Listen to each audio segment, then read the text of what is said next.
Good morning बच्चों। आज हम पढ़ेंगे वीर गाथा का या हिंदी साहित्य का इतिहास। हिंदी साहित्य का इतिहास इसलिए जानना जरूरी है कि कई बार एग्जाम्स में आपके लिए क्वेश्चंस बड़ा कंफ्यूजिंग हो जाता है कि हिंदी साहित्य का इतिहास मतलब आदिकाल, रीतिकाल, भक्तिकाल, छायावाद, प्रयोगवाद, प्रगतिवाद, ये सब क्या होता है और ये सब की विशेषताएं क्या होती है। ये बहुत ज़्यादा टॉपिक है और बहुत कंफ्यूजिंग टॉपिक है, तो मैं आज इसको आपको बड़े इजी वे में आपको मैं बताने वाला हूँ। तो आज हम स्टार्ट करते हैं आदिकाल या वीर गाथा का। तो वीर गाथा का क्या होता है कि हमारा जो हिंदी साहित्य का इतिहास है कम से कम 1000 वर्ष पुराना है, लेकिन इतना पुराना डिटेल में कोई जानता नहीं है, इसलिए इसे जो है आचार्य रामचंद्र शुक्ल जी ने 1050 से जो है हमको बताया कि 1050 से लेकर अभी तक जो है हिंदी साहित्य का इतिहास उन्होंने बताया है। तो हिंदी साहित्य के इतिहास में सबसे पहला टॉपिक है उनका आदिकाल। आदिकाल या वीर गाथा काल। तो वीर गाथा काल में क्या होता है कि पुराने जमाने का जो हमारा देश था वो हिंदू साम्राज्य था, जहाँ पर ज्यादातर हिंदू राजा महाराजा हुआ करते थे। तो इसे वीर गाथा काल इसलिए कहा जाता है कि इस काल के जो राजा महाराजा थे वो सभी लोग अपने राज्य का विस्तार करने के लिए, कभी अपने राज्य को और बड़ा करने के लिए इसका एक राज्य से दूसरे राज्य में युद्ध करते थे और अपने राज्य का विस्तार करते थे। आपने देखा होगा फिल्मों में कई बार देखा होगा आपने कि राजकुमारियों के लिए युद्ध किया जाता था, कई बार अपने राज्य का विस्तार करने के लिए युद्ध किया जाता था, तो कई बार अपनी मान मर्यादा और जो है अपनी रेपुटेशन बढ़ाने के लिए युद्ध किया जाता था। तो जो वीर गाथा काल है शुरुआत में कि इस समय में जैसे कि आपने शायद नाम सुना होगा पृथ्वीराज सिंह चौहान का। पृथ्वीराज सिंह चौहान के ऊपर मोहम्मद गौरी ने आक्रमण किया था, उस समय की ये वीर गाथा काल स्टार्ट होता है। तो 1950 से 1150 में जो है मोहम्मद गौरी ने पृथ्वीराज सिंह चौहान के ऊपर आक्रमण किया था, और जैसे जैसे हमारा वीर गाथा काल आगे बढ़ता गया वैसे वैसे हमारे देश में मुसलमानों का साम्राज्य बढ़ता गया।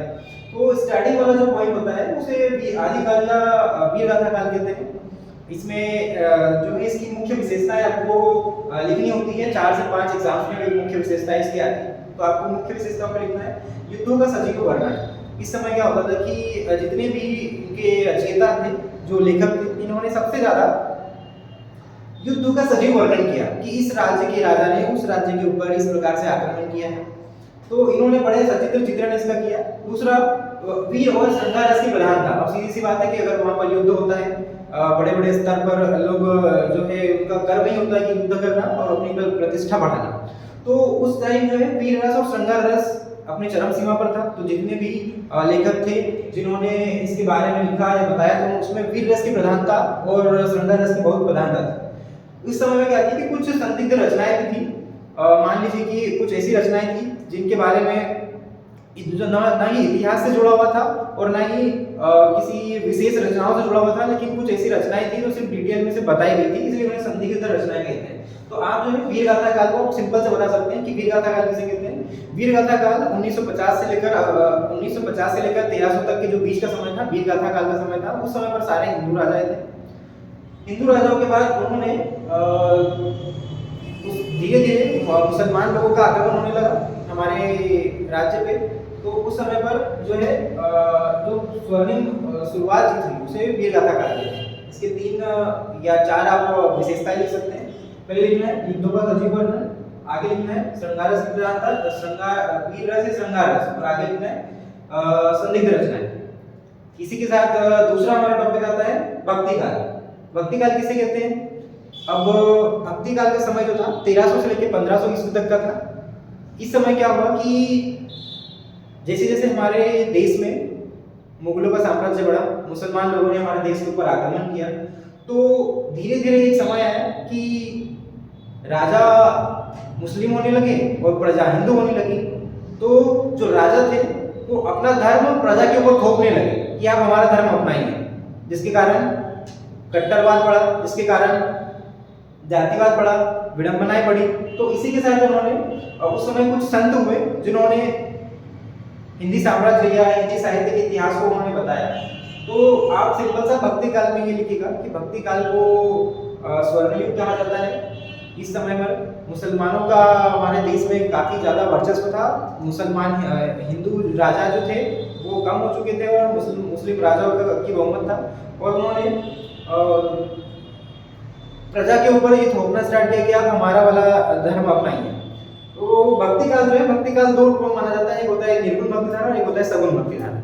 अब हम ये जाने कि निर्गुण भक्ति धारा क्या होती है, सगुण भक्ति धारा क्या होती है। अब निर्गुण भक्ति धारा के बारे में आप जानते हैं कि निर्गुण भक्ति धारा वह भक्ति धारा है मतलब जिसमें न तो ईश्वर को, न तो किसी अवतार को मानते हैं, न मूर्तियों को मानते हैं, वो पार ब्रह्म को मानते हैं। मतलब उनका कहना होता है कि जो आत्मा है वो पार ब्रह्म, सॉरी परमात्मा जो है पार ब्रह्म है, और इस जो हम है आत्मा, तो आत्मा का परमात्मा से मिलन, इसे निर्गुण भक्ति धारा कहते हैं। नहीं तो ये राम भगवान को मानते हैं, नहीं तो ये कृष्ण भगवान को मानते हैं, नहीं किसी देवता देवी देवता को मानते हैं। ये सिर्फ पार ब्रह्म यानी सबका मालिक एक, सिर्फ एक को मानते हैं, उसे निर्गुण भक्ति धारा कहते हैं। सगुण भक्ति धारा, सगुण भक्ति धारा का मतलब होता है ऐसी भक्ति धारा जिसके अंदर आपको सजीव स्वरूप को मानते हैं, अवतारवाद को मानते हैं, जैसे कि कृष्ण भगवान, राम भगवान, जिसे देखा जा सके, जिसको महसूस करते हैं, जो कभी न कभी किसी समय पर इस जमीन पर या इस धरती पर अवतरित हुए थे, उनको सजीव भक्ति धारा के अंतर्गत आते हैं।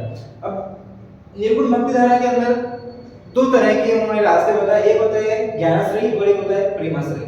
अब ये ज्ञानाश्रयी और प्रेमाश्रयी क्या होता है? तो ज्ञानाश्रयी रास्ता वो होता है, मान लीजिए कि इन्होंने प्रेम को पीछे रखकर, ज्ञान को आगे रखकर, ज्ञान के माध्यम से परमात्मा से कैसा मिला जाए, उन्होंने जो रास्ता बताया उसे ज्ञानाश्रयी भक्ति धारा कहते हैं। और ऐसे लेखक या कवि जिन्होंने ज्ञान को पीछे रखकर, प्रेम को आगे रखकर, प्रेम के थ्रू ये बताया कि हम ईश्वर को कैसे प्राप्त कर सकते हैं, इसे प्रेमाश्रयी भक्ति धारा कहते हैं। प्रेमाश्रयी भक्ति धारा, मान लीजिए कि आपको इसमें कहा जाता है कि ईश्वर जो है या परमात्मा जो है वो एक नायक है और आत्मा एक नायिका है। एक नायक और नायिका के तौर पर एक दूसरे से मिलन जो होता है उसे प्रेमाश्रयी भक्ति धारा कहते हैं। उसके बाद सगुण भक्ति धारा, सगुण भक्ति धारा दो प्रकार से होती है, रामाश्रयी भक्ति धारा और कृष्णाश्रयी भक्ति धारा।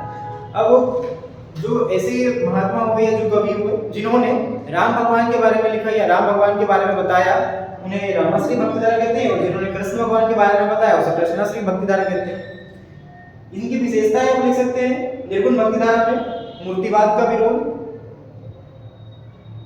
अवतारवाद का विरोध और गुरु महिमा। ये टॉपिक जो आप इसमें निर्गुण भक्ति धारा में लिख सकते हैं। उसके बाद में सगुण भक्ति धारा, सगुण भक्ति धारा की विशेषताओं में आप ये लिख सकते हैं कि अवतारवाद में विश्वास, जो कि राम भगवान कृष्ण भगवान का अवतार हुआ था, तो अवतारवाद में विश्वास, मूर्तिवाद में विश्वास और गुरु महिमा और सजीव जीवन का वर्णन आप इसमें लिख सकते हैं। और एक टॉपिक इसमें आप और ये लिख सकते हैं कि लीलागान, जैसे कि आप जानते हैं कि कृष्ण लीला हुई, राम लीला हुई, तो इन्होंने राम भगवान के सजीव जीवन का वर्णन किया, तो आप इसमें लीलागान भी लिख सकते हैं। इसी प्रकार से मैंने आपको बताया कि आदिकाल और भक्तिकाल किसे कहते हैं। अब हम आपको बताएंगे रीतिकाल और आधुनिक काल क्या होता है। इसी के साथ एक बार वापस रिवीजन कर लेते हैं, आदिकाल और भक्तिकाल क्या होता है। शुरुआत से लेकर 1050 से लेकर 1300 तक का जो समय था आदिकाल या वीरगाथा काल कहते हैं। इसे वीरगाथा काल इसलिए कहा जाता है ताकि क्योंकि ये वाला जो समय था वहां पर ज्यादातर राजा महाराजा थे जो एक दूसरे से युद्ध करते थे और अपने राज्य का विस्तार करते थे, इसलिए इसे वीरगाथा काल कहते हैं। इसकी विशेषता मैंने आपको बताई, इसमें युद्धों का सजीव वर्णन था, इसमें वीर रस और श्रृंगार रस की प्रधानता थी, इसमें संदिग्ध रचनाएं थी। तो ये हमारा आदिकाल हुआ। और उसके बाद में आता है भक्तिकाल। तो भक्तिकाल में मैंने आपको बताया कि भक्तिकाल को हिंदी साहित्य का स्वर्ण युग कहा जाता है। इस समय बहुत बड़े बड़े संत हुए जिन्होंने हिंदी साहित्य को काफी आगे तक ले गया। इस समय पर मुस्लिम राज्यों का हमारे देश पर आक्रमण था, मुस्लिम लोगों का, जिसके कारण जो है हमारे राजा मुस्लिम होने लगे और हिंदू प्रजा होने लगी, जो अपने प्रजा के ऊपर जो है अपने धर्म को थोपते थे, जिसके कारण से जो है कई सारे मनुष्य जो है अलग अलग भक्ति धारा से संत पैदा हुए और जिन्होंने हिंदी साहित्य को आगे बढ़ाया। उसमें दो प्रकार मैंने आपको बताया, निर्गुण भक्ति धारा और सगुण भक्ति धारा। निर्गुण भक्ति धारा दो प्रकार से होती है, ज्ञानाश्रयी और प्रेमाश्रयी, और सगुण भक्ति धारा दो प्रकार से होती है, रामाश्रयी और कृष्णाश्रयी। मैं पंकज भंडागर इसी के साथ ये वीडियो खत्म करता हूँ। अगले टॉपिक में हम पढ़ेंगे कि रीतिकाल क्या होता है, आदिकाल क्या होता है। रीतिकाल में कई सारे इसके प्रकार होते हैं, छायावाद, प्रयोगवाद, प्रगतिवाद, और फिर उसके बाद हम आपको पढ़ाएंगे आधुनिक काल, जिसमें आपको पढ़ाएंगे कि नई कविताएं। इसी के साथ ये वीडियो को समाप्त करते हैं।